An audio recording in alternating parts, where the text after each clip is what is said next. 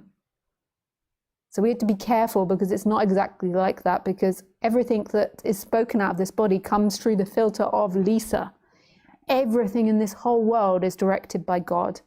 So we got to be careful not to specialize like one thing over the other. Like, there might not be the attachment here to Lisa, but it's still going through the filter of Lisa. Otherwise, like, what would stop it suddenly coming out Japanese or in toad or in dog?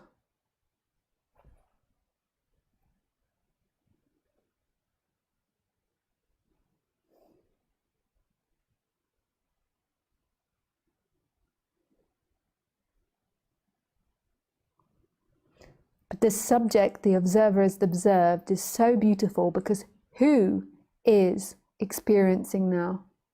There is nobody experiencing now. There is nobody speaking now. The person is always in time. It's always something that's never here. It's gone.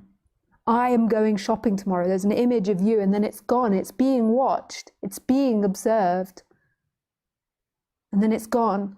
But yet your essence, it's always here. It's only ever present. It's only ever happening. And that's who you are. That's what everything is. It's absolute love. It's absolute freedom. It's not an activity. An activity is something that's watched. It is.